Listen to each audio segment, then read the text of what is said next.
Well, on this list we got bad popes, bad priests, things the church did not want anyone really to know about. No. Things they wanted swept under the rug. We pulled back the rug for you today. We're gonna get right into it. Starting off our list today, we have the Catholic Inquisition, an initiative set up by the Catholic Church to root out any beliefs that contradicted their own. It started in the 12th century and lasted hundreds of years and caused countless deaths. Inquisitioners traveled across Europe questioning the beliefs of the masses and generally targeting those living in accordance with Jewish or Muslim belief systems.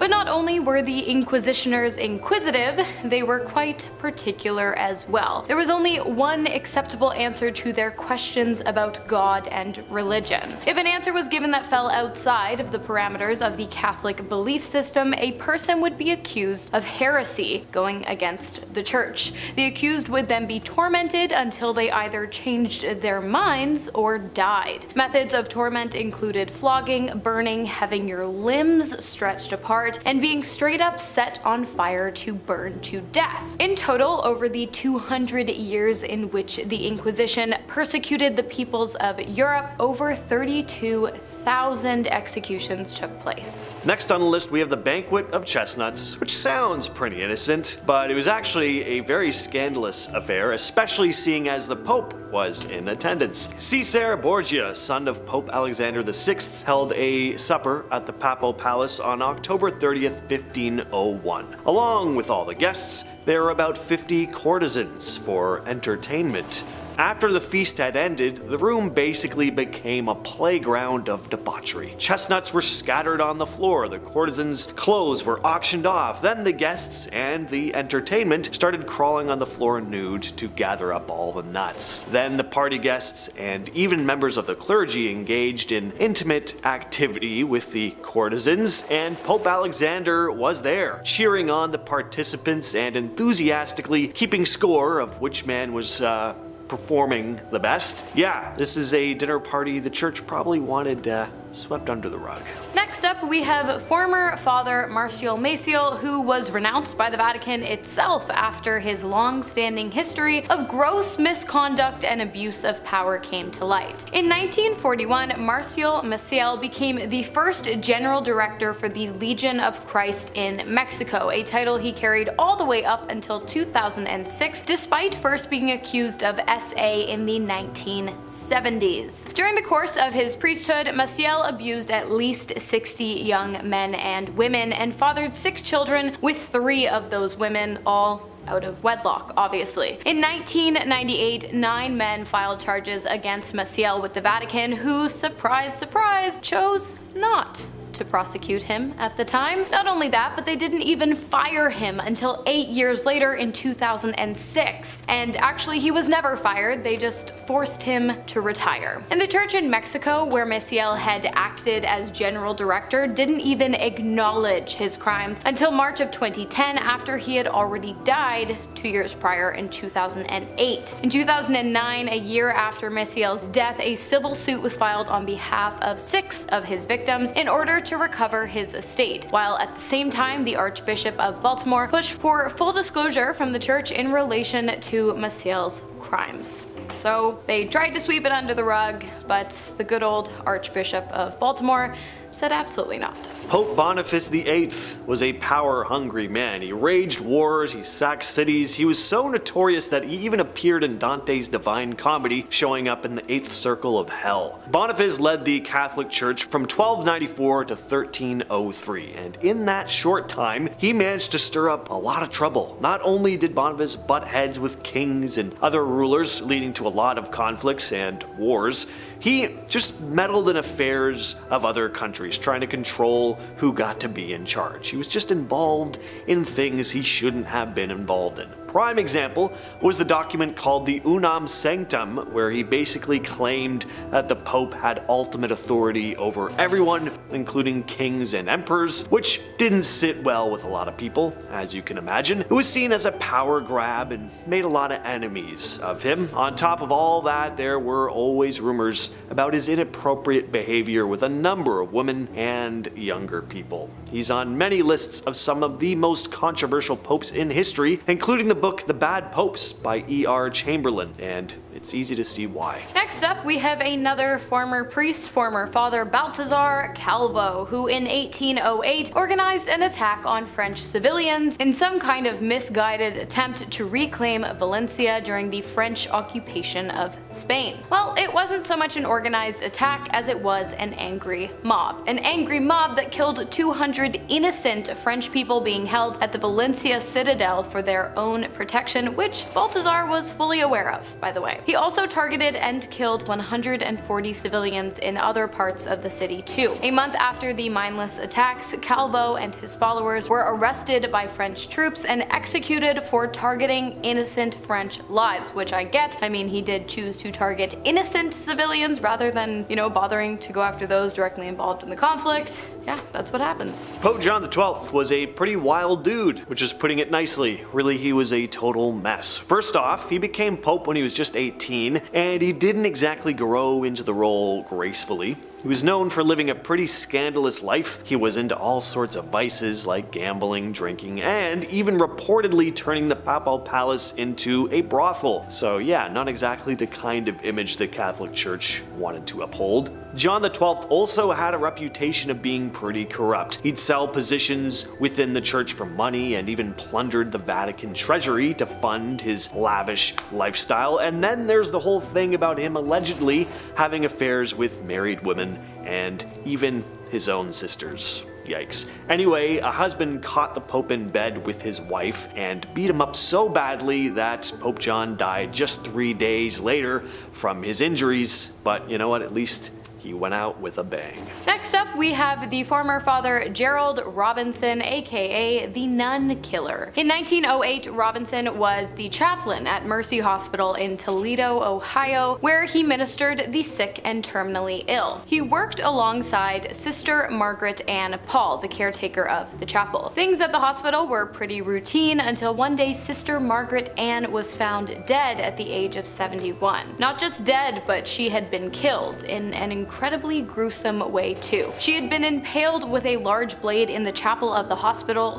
31 times. Not only that, but 9 impalements were strategically placed to create the shape of an inverted cross on the woman's body. Her body was then arranged to make it appear as though she had been SA'd, and an altar cloth was placed on top of her. All clear indicators that the killings were part of a satanic ritual. Robinson was questioned at the time of the crime, but it wasn't until 2003 that he became a serious suspect after police received a letter from a woman who claimed that she had been essayed by Robinson years prior. When Robinson was eventually charged for the killing of Sister Margaret Ann, a book describing how to perform satanic rituals was found in his possession. He was sentenced to life in prison, which is where he later died on July 4th of 2014. Alright, I want to talk a bit about the Spanish Inquisition. It wasn't some heavily kept secret or anything, but the extent of the brutality was definitely downplayed, and that's not surprising. The methods of torment were absolutely brutal. Some of the methods used to force a confession out of someone during the Inquisition included starvation,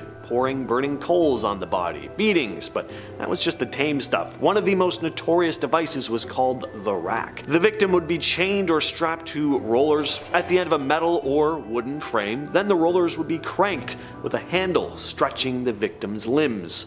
Not only would it be incredibly painful, but if it was taken too far, sometimes the limbs would be torn off completely, and that wasn't even it. While on the rack, having their limbs slowly pulled to the point of dislocating, inquisitors were usually using other tools on various parts of the body to cause extra pain and harm. Pretty horrific, and if a confession of heresy wasn't extracted, and the person didn't die during the torment and interrogation, they could receive life imprisonment or a death, often by being burnt at the stake. Next up, we have yet another disgraced and former priest. This time it's Juan Severino Malari, the first ever Filipino serial killer. In 1785, he began serving as a parish in Magalang, Pampanga, during which time he began to believe that his mother was cursed, which he claimed is what led to his ultimate unraveling. Severino believed that he could cure his mother by ending the lives of others, and so he did exactly that, killing 57 individuals throughout his lifetime. In 1826, he fell ill, which led to an attending priest entering into Malari's home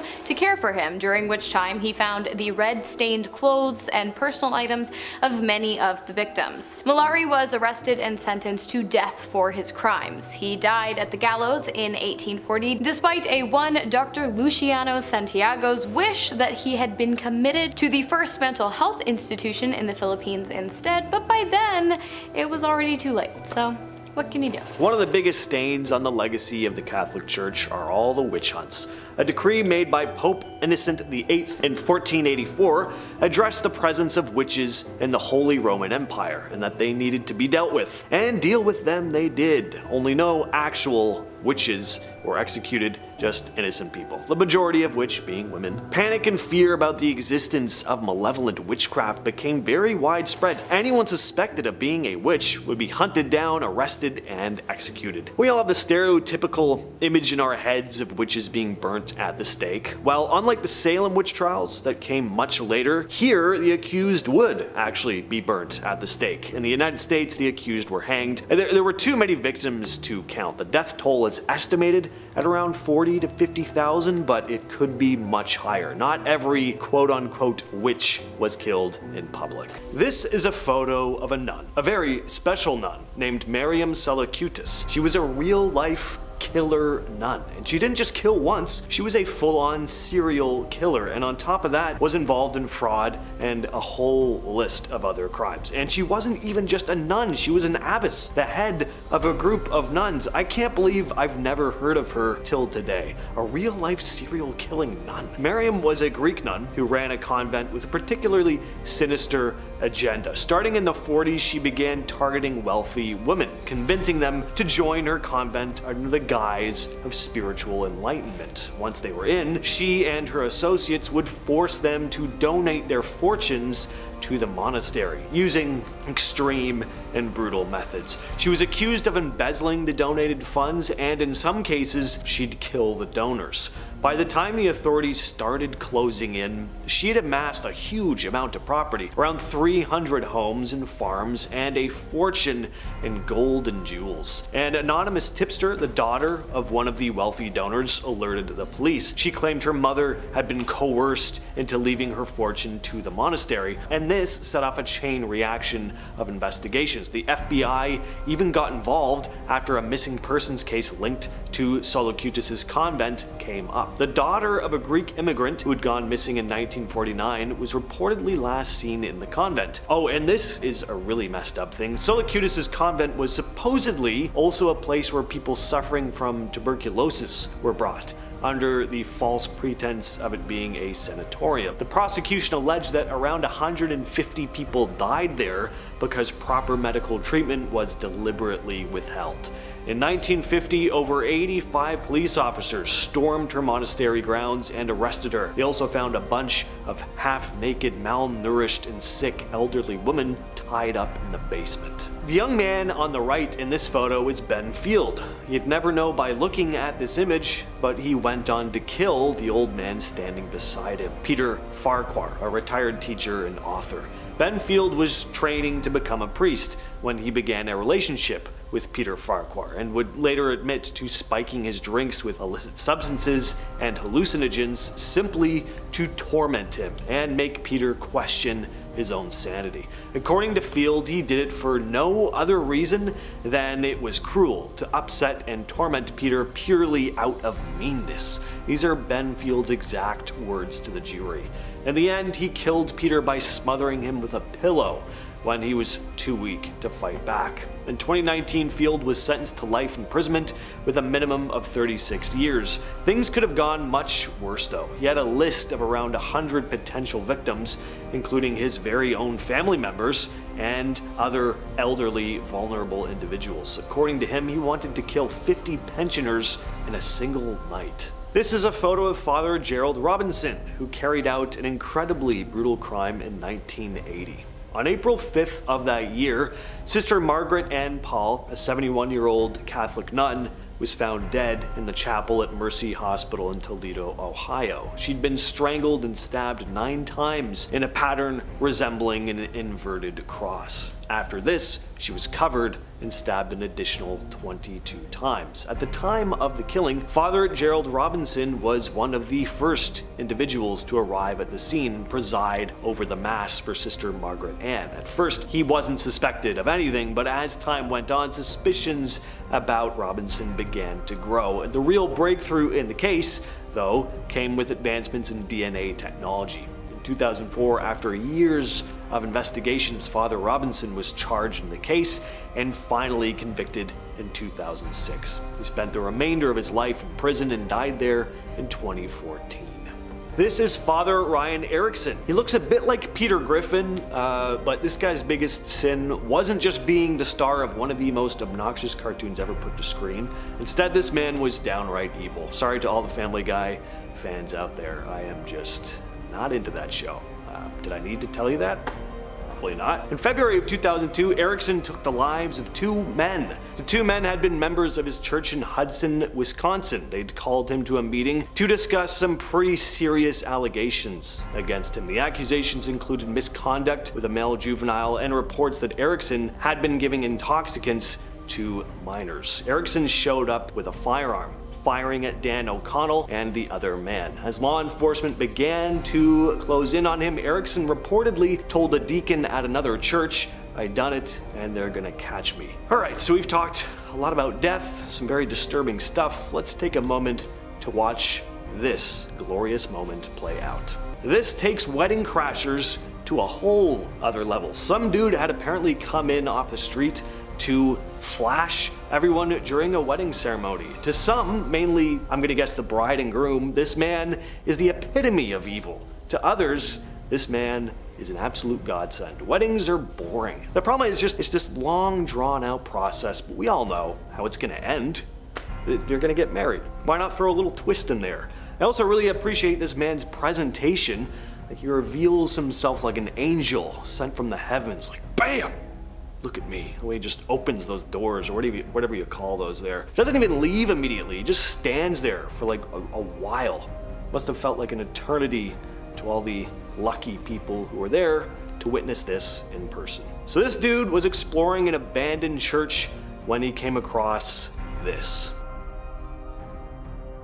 Certainly not something I'd ever want to see while exploring an abandoned church. Then again though, what exactly would I like to find while exploring an abandoned church? I don't know. I mean, you're either gonna find nothing or something bad. Some might find this dude's screaming comical, and I can definitely see that. At the same time though, it doesn't sound unrealistic necessarily. I mean, how are you supposed to react if coming across something like this in an abandoned church? Of course you're gonna scream and say some silly stuff, you know? Oh my god, what is that? I'd probably say that. I can imagine myself probably acting the same way. What do you think of this video though? Is this guy genuinely scared, or was this just a hoax? From TikToker Anelli_RG comes this disturbing video taken in church in Mexico. Apparently she'd always gotten this weird, off-putting, uneasy feeling while she was at church, and one day she decided to film during Mass and picked up someone or something on camera that she didn't remember seeing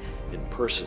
Take a look. In her description, she wrote that this thing was not human, and by the looks of it, I definitely agree. That is what I'd call a ghoul. Is this just poor camera quality? Well, maybe that might have something to do with it, but everyone else looks pretty normal. Whatever this thing is, it clearly stands out. The pale skin, the black pits where its eyes should be, it looks like the type of thing you'd see standing on someone's lawn as a Halloween decoration, but instead, it's just mingling with the crowd at church, swaying to the music, like, don't mind me, just a ghoul hanging at church. Maybe it's not that bad after all, who knows, but it looks bad. Alright, well this looks like it's scene out of The Exorcist, which is never a good thing. Just what in the hell is going on here? This video was apparently captured in Malaysia and shows a woman climbing the wall of a church in a really creepy, unnatural way. Not that climbing the wall of a church would ever be natural, but you know what I mean. It's the way she moves. It just doesn't look human. She looks like she's been possessed by a spider. And not Spider-Man.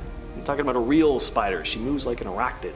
Just an eerie piece of footage, real or not. Alright, this next case is absolutely nuts. This is Pastor Tracy Burlson. On May 18th, 2010, Burlson claimed that his wife Pauletta was shot dead while he was away making a brief errand, and that he came home to find her. Now initially it seemed like this was just a tragic random event, but this was in no way random, and this pastor was in no way innocent. Prosecutors found that Burlson had actually orchestrated a kill-for-hire scheme to get rid of his wife so that he could collect on a $60,000 life insurance policy. And even crazier, Burlson's son William was involved. How involved was he though? Well, he was the guy his father hired to do the job. Insane, but even weirder, this is just like ick. Burlson and his son were having affairs with the same woman. I don't know, why does that make me creeped out the most? Anyway, and this woman also assisted William by driving him to clean up and dispose of the weapon he used to carry out the killing. In 2011, Pastor Burlson was convicted and sentenced to life in prison. Is this footage of a real ghost? Take a look. Did you catch that? It looks like this translucent red shape walks from right to left and then kneels at the altar before disappearing. It's pretty clear, which I really like. It's rare to see in supposed ghost videos. Unfortunately, what we still have here though is the hallmark of all ghost videos, the bad camera work. It looks like whoever's filming was just spun around on one of those spinny things at the playground. As for what this red entity could be, is it the ghost of someone who used to visit the church? Is it a former priest? Something darker perhaps? Is this video even genuine? Who knows? But that's what I like about mysterious videos like this online. It's the unknown. They could be hoaxes, but there's that part of your brain that's like, maybe. And at number 10 is Scandals of the Vatican Bank.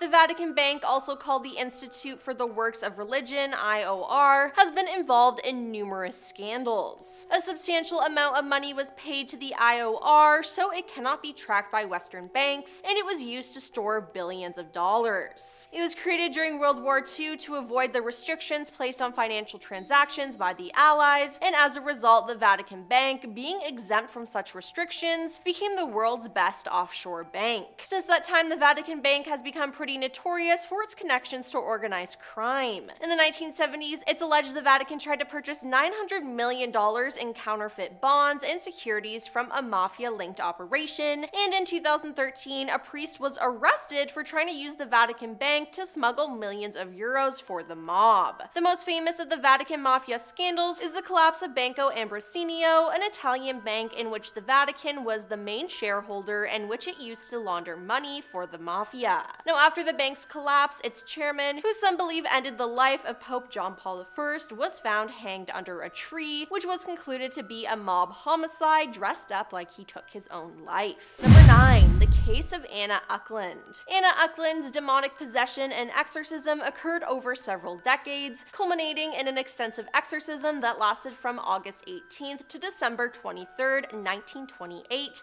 in Erling, Iowa. Anna was said to have exhibited symptoms similar to possession beginning as a young girl, and was 46 years old during her final exorcism by Father Theophilus Reisinger, a Roman Catholic priest. She would levitate, howl, and hang from the frame of a doorway. Now, the extensive exorcisms resulted in the deterioration of her body, as she refused to consume food, also vomiting foul debris and what appeared to be tobacco leaves. Her head, lips, and face reportedly swelled, and she was also able to speak in multiple languages unknown to her. Anna was believed to be possessed by Judas Iscariot as well as Jacob, her own father, who had cursed her with the help of his lover and her aunt Mina. On December 23rd, the final day of the exorcism, Father Reisinger commanded the demons in the name of the Father, the Son, and Holy Spirit through the intercession of the Blessed Virgin Mary to depart to hell. Anna collapsed on her bed and began to shriek Beelzebub, Judas, Jacob, Mina, followed by hell, hell, hell. She opened her eyes and then spoke in her own voice, saying, "My Jesus mercy, praised be Jesus Christ." The exorcism was successful, and Anna's case is considered by theology and paranormal scholars to be one of the most abundantly documented cases of possession in the 20th century, including a profile in a 1936 issue of Time magazine. Number 8. Sedamsville Rectory.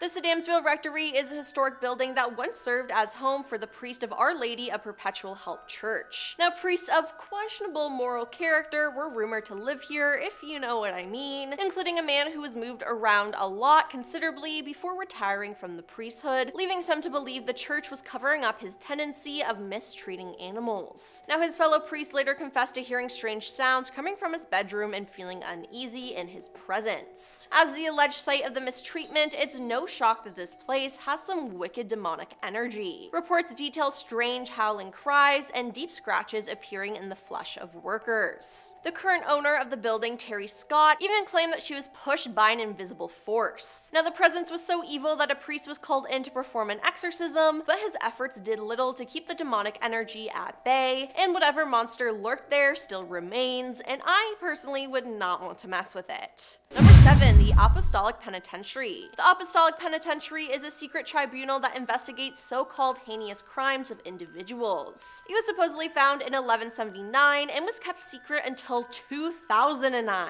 Only the Pope can grant absolution to people brought to this tribunal. Examples include attempting to assassinate the Pope, a priest breaking the seal of confessional by exposing the identity or the sin of someone confessing, a priest having sex with someone and then forgiving them for the sin of doing it with a priest, performing or paying for the termination of a pregnancy and then trying to become a priest, or spitting out a communion wafer. The Pope acts at the head of this tribunal and is called the Major Penitentiary and can either offer absolution or let the automatic excommunication stand. Now, such cases are held privately and anonymously as they are considered to be a serious matter. Number 6.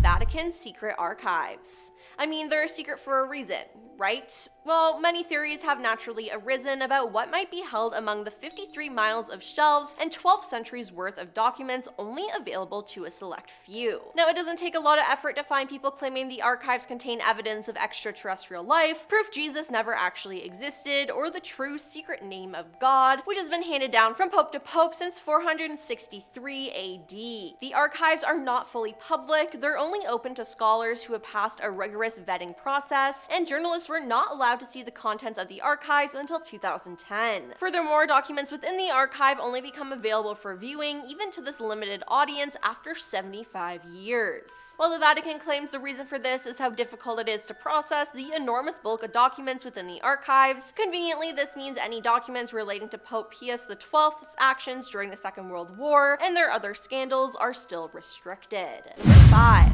$5 million cover-up. A scandal and a subsequent cover-up regarding some spendtheft monks in the 1970s proved to be very costly for the Vatican in terms of both money and reputation. As reported by the New York Times, members of the monastic order in Philadelphia, known as the Paulines, raised money, in fact millions of dollars, for religious projects such as saying masses, building shrines, and renovating a cemetery, but they did not actually do any of those things. Instead, these monks used these funds to purchase cars, televisions, stereos, and other luxury items. Now, the Vicar General used misappropriated donations to keep a mistress, as well as stealing half the salaries of friends of whom he had appointed to the monastery jobs. Now, despite stealing over $20 million in donations, the Paulines still managed to default on over $4 million in church bonds. Now, the only way they were able to avoid lawsuits, bankruptcy, and criminal prosecution was through the intervention of the Pope and the Archbishop of Philadelphia, who dished over $5 million to quiet the Paulines' creditors and pay back their fraudulent loans. Number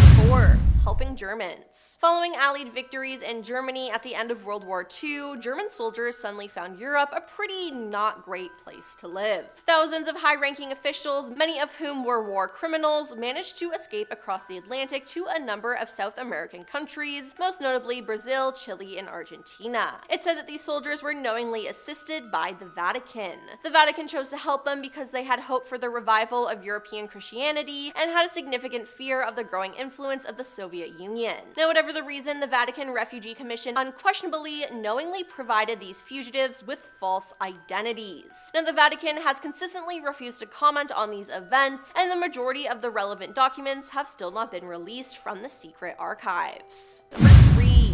the dead man's trial. In the year 1897, Pope Stephen VI went through a lot of trouble to put a dead man on trial. It was one of the most bizarre things the Vatican ever did, well, at least as far as we know. The remains of the former pope were put on trial by one of his successors. Pope Formosus had already been dead for a few months and had no way of defending himself or his honor. Nonetheless, he was disinterred, put in robes, and stuck on the papal throne to be handed justice. A deacon was even appointed to speak on the behalf of the corpse. Now, Pope Stephen accused the former pope in front of an audience and acted like he was talking to a real person. The dead pope was, at the end of his trial, found guilty of stealing the throne from Pope Stephen, and Pope Stephen then had all of his acts while officially the pope labeled null and void, and everything Pope Formosus had done was undone. 3 of his fingers were cut off, and his body was cast into a river. Shortly after, though, Pope Stephen was thrown into prison and then strangled to death. Ties to the mafia. On September 29, 1978, Pope John Paul I was sitting up in his bed, but he was a corpse. John Paul had been the Pope for only a bit more than a month, and Vatican officials say that John Paul died of a heart attack, but there was never an autopsy of his body to prove this, and when he died, the Vatican had indisputable ties to organized crime, including the American mafia. As if to put emphasis on that, in 1982, the president of the Vatican Bank, Father Paul Marquisa, resigned from his position after a trial of scams and scandals showed that the Vatican Bank had strong ties to the mafia. Now, after some time, the Vatican Bank had to refund more than $200 million in American dollars to creditors. Father Paul Marquisa was never charged for a crime, but he has been suspected in playing a hand in lots of sudden deaths, even Pope John Paul's. And coming at number 1 is missing books of the Holy Bible. In the year 1684, the Vatican removed 14 books from the Holy Bible. Now, to this day, there's still no explanation as to why, and the Vatican doesn't want anyone to know. There were originally 80 books in the Holy Bible when it was translated from Latin to English back in 1611. These days, though, there are only 66. The missing books include Esdras, Tobit, Judith, the Wisdom of Solomon, the Songs of the Three Holy Children, Bel and the Dragon, Maccabees, and the Prayer of Manasses. What's even stranger is that Jesus' name was spelled Lizus before these 14 books were removed. The church changed the pronunciation and the spelling, and why were these mysterious books removed? There are many theories. Some say the content of these books didn't fit in with the Roman Catholic Church's narrative, so they were simply taken out. Some believe they made the Holy Bible too long and confusing, so they were removed, but there's no real answer. None of the books were particularly nefarious, and they don't seem to include any secrets, well, that we know of. Number 10. Roland Doe. Starting off with what may be the most famous exorcism of all time, we have the case of Roland Doe, the inspiration for the 1973 film The Exorcist. In 1949, Roland, a young boy from Maryland, began experiencing disturbing phenomena in the form of strange noises, objects moving on their own, and inexplicable scratches appearing everywhere on his body. His family, fearing something supernatural was at play, sought help from medical professionals, but no relief was ever found. Eventually, the case caught the attention of priests, particularly Father William S. Bowdern, who was convinced that Roland was possessed by a malevolent spirit. A series of exorcism rituals were performed, during which Roland displayed extreme strength and aggressive outbursts. It was reported that during one exorcism, strange words and symbols even appeared on Roland's body. After numerous sessions, the exorcism was deemed successful and Roland's ordeal ended. He went on to lead a normal life. Some even went on to describe him as ordinary. Number 9. Michael Taylor. The exorcism of Michael Taylor is a very controversial case that unfolded in the UK in 1974. It centers around Michael Taylor, a middle-aged man living in the town of Ossett, West Yorkshire. It began when Taylor joined a local religious group led by Marie Robinson, which had been involved in charismatic and evangelical activities. Over time, Taylor's behavior became extremely erratic and aggressive, which was very out of character. He exhibited clear signs of possession, including speaking in strange languages, demonstrating superhuman strength, and showing a profound aversion to religious symbols. Honestly, that just sounds like me 5 minutes after I wake up. A local priest named Father Peter Vincent and a group of fellow Christians decided to perform an exorcism on Taylor. The exorcism took place over several days, during which Taylor displayed extreme violence and exhibited bizarre behavior. Tragically, at the end of the exorcism, Taylor was found in a courtyard standing over the lifeless body of his wife, Christine Taylor. He had savagely ended her her life. Michael Taylor was subsequently arrested, tried, and found not guilty by reason of insanity. His case remains a chilling example of the potential consequences of exorcisms gone terribly wrong, raising questions about the intersections of mental illness, religious fervor, and the lack of action in the healthcare system. Yeah, I got political. It's my video. I can say passive-aggressive remarks about anything I want. Number 8. Clara Germana Celle. The exorcism of Clara Germana Celle is a case of demonic possession that took place in Natal, South Africa in 1906. Clara, a girl attending a Catholic mission school, suddenly began to exhibit bizarre and terrifying behavior. Clara started speaking in languages she had never learned, demonstrating an aversion to sacred objects and symbols, and levitating above her bed. Her fellow students and the nuns at the school were horrified by her sudden and uncontrollable actions, and they suspected her of being possessed by evil spirits. I don't know how they just suspected it. Like, if someone's floating, that right there is confirmation that they're possessed. Nothing to suspect. The local priest was called in to perform an exorcism on Clara. The exorcism lasted for 2 days, during which Clara exhibited aggressive reactions and disturbing paranormal phenomena. More witnesses claimed to have seen her levitating and heard her speaking in languages she did not know. After an intense and prolonged battle, the possession was believed to have been successfully expelled from Clara, and she returned to her normal self. Number 7. George Lucans. The exorcism of George Lucans occurred in 1778 in Yatton, England. George Lucans, a man in his early 20s, began to exhibit bizarre and disturbing behavior, completely out of the blue. Symptoms included uncontrollable fits, speaking in languages he had never learned, and demonstrating great physical strength, all which terrified his family and his community. Fearing that George was possessed by evil spirits, his family sought the help of a local Methodist minister. The minister believed that Lucans was indeed possessed and decided to perform an exorcism. During the exorcism, Lucans displayed intense convulsions and uttered strange, incomprehensible phrases. The case of George Lucans gained significant attention and controversy. While some believed the exorcism was successful in casting out the spirits, others, including skeptics and medical professionals, argued that Lucans' behavior could be attributed to a mental or psychological condition. I mean, there was no levitation, so I'm split on this one. Number 6. Latoya Ammons. In late 2011, Latoya Ammons and her family moved into a rental house on Carolina Street in Gary, a seemingly peaceful neighborhood. However, in December, big black flies swarmed their screened-in porch, despite the winter chill. They couldn't get rid of them no matter how hard they tried. Strange occurrences continued. Late at night, they heard footsteps in the basement and doors creaking open.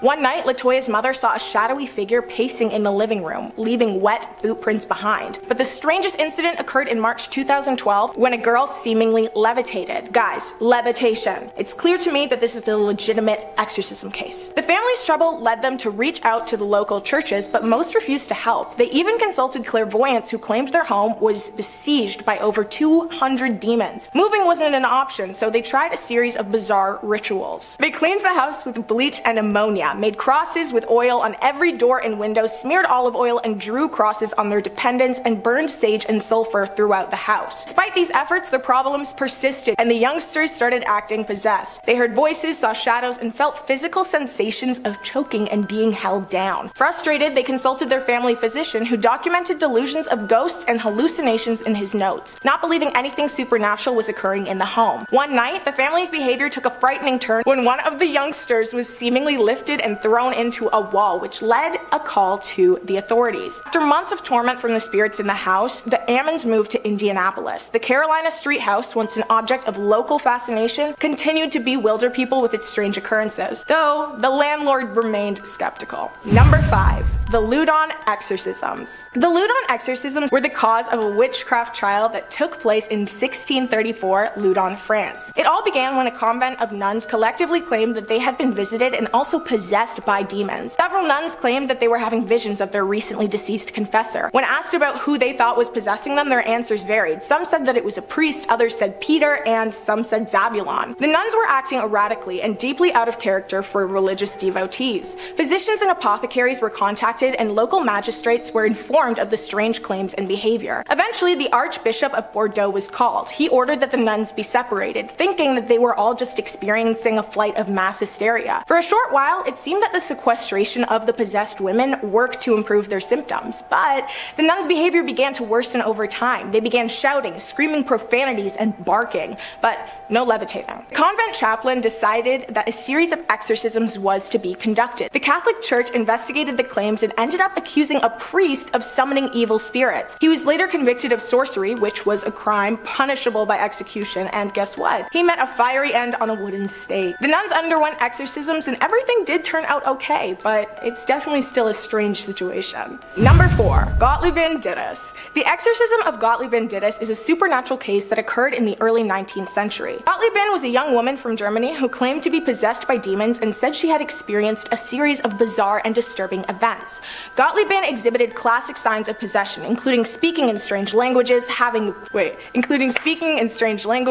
aggressive outbursts, and displaying an aversion to sacred objects. No levitation though. Her exorcism took place in the small town of Uckland and involved numerous priests and religious figures. It attracted widespread attention, and many people flocked to the town just to witness the exorcism firsthand. The process was long and grueling, lasting several years. Gotautly went through countless exorcisms, each aimed at expelling the evil spirits that tormented her. The events surrounding her exorcism were widely documented and scrutinized by many, who believed her to be insane rather than possessed. Society grappled with the concept of possession back then. The lengths to which people would go to free individuals from perceived demonic influence was definitely drastic. Number 3. Marquisa Irina Cornisi. The exorcism of Marquisa Irina Cornisi is a tragic event that unfolded in 2005 in Romania. She was a young nun at the Tanacu Monastery, and she was subjected to a cruel and ultimately fatal exorcism ritual. She was believed to be possessed, so a group of nuns, priests, and a monk decided to band together to rid her of the unwanted spirit inside of her. And guys, I don't know how they came to this conclusion. I mean, she wasn't even levitating. So the acts that follow are just completely uncalled for and made even worse and more heartbreaking. They believed that by expelling the demons within her, they would be able to save her soul. The exorcism involved restraining her, depriving her of food and water, and subjecting her to physical and emotional torment over the course of several days. She was found lifeless shortly after, her hands and feet bound, her mouth gagged, and her body displayed signs of dehydration and malnourishment. The authorities were alerted, and an investigation resulted in the prosecution of those involved in the exorcism. They had no proof she was ever possessed. Her tragic death raised questions and large upset surrounding the world of exorcisms. The church hoped to cover this incident, but they had already created an enraged population who craved to see further punishment allotted to those involved. Number 2. Laura. In 2015, the exorcism of a woman only referred to as Laura was broadcasted throughout Argentina. Laura had been displaying signs of a possession for weeks prior, including the most important sign, levitation. After several meetings with her priest, they came to the conclusion that the only reasonable course of action was an exorcism. Throughout the video, you are able to witness every single detail and traumatic moment. Laura is bound and she begins to bang her head and scream profanities at the priest. The priest continued on with his work, and after a while, they were able to successfully remove the entity from Laura's body. She thanks them and has claimed to this day that she remains forever grateful. Number 1. Sashiko Ido. The chilling saga of Sashiko Ido, infamously known as the Drumstick Killer, commenced in 1990. Her journey into darkness began when her husband sustained a debilitating back injury, pushing him towards a life of alcohol and gambling. This led the couple into insurmountable debt, eventually forcing them to sell their home and relocate to a different town.